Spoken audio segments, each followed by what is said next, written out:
Bonjour à tous, aujourd'hui on va parler de la retraite.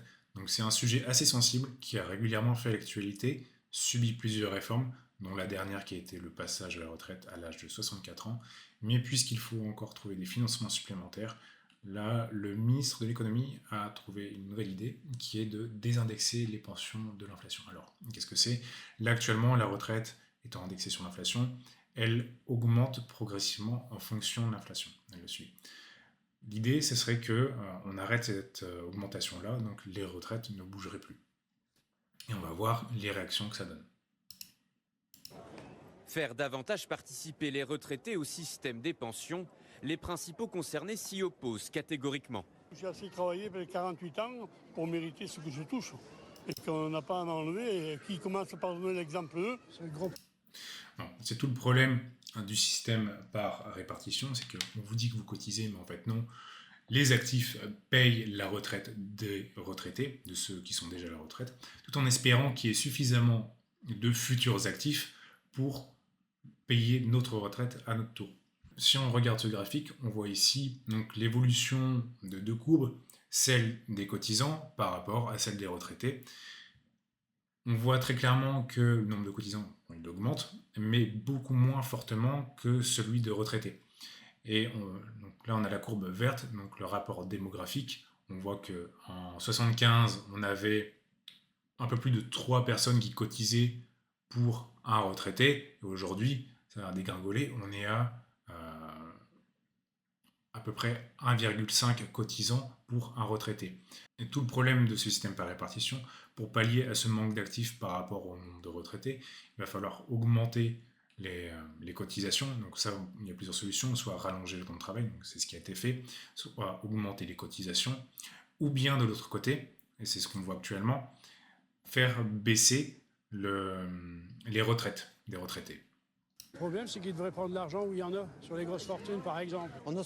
Alors là, on en revient à la traditionnelle solution française, un problème, une nouvelle taxe. Donc il faut encore taxer les riches, ceux qui ont de l'argent, ceux qui travaillent et ceux qui produisent de la valeur. On est en train de faire s'opposer deux mondes, celui des actifs, ceux qui travaillent, qui produisent de la valeur, qui cotisent, et les retraités qui essayent de conserver leurs actifs, leurs acquis.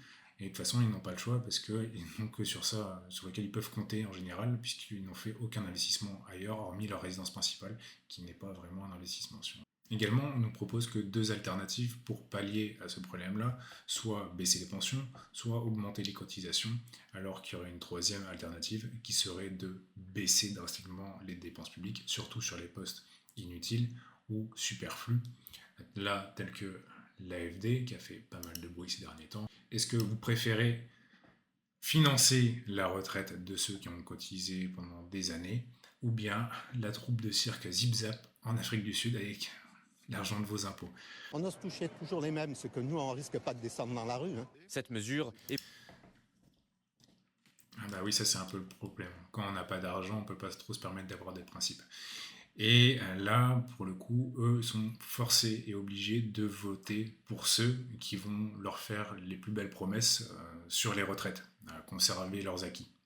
Et pourtant envisagée par Éric Lombard, le ministre de l'économie. Le niveau de vie des retraités est supérieur au niveau de vie des salariés. Je trouve ça assez illogique. De façon générale, rééquilibrer le niveau de vie entre salariés et retraités est une piste de solution qui me paraît raisonnable. Dans un rapport remis au gouvernement, la Cour des comptes tire des conclusions légèrement différentes. D'après elle, le niveau de vie des retraités n'est pas supérieur mais similaire à celui des actifs. En revanche, une fois les loyers pris en compte, la situation financière des retraités dépasse bel et bien celle du reste de la population. Aujourd'hui, les salariés.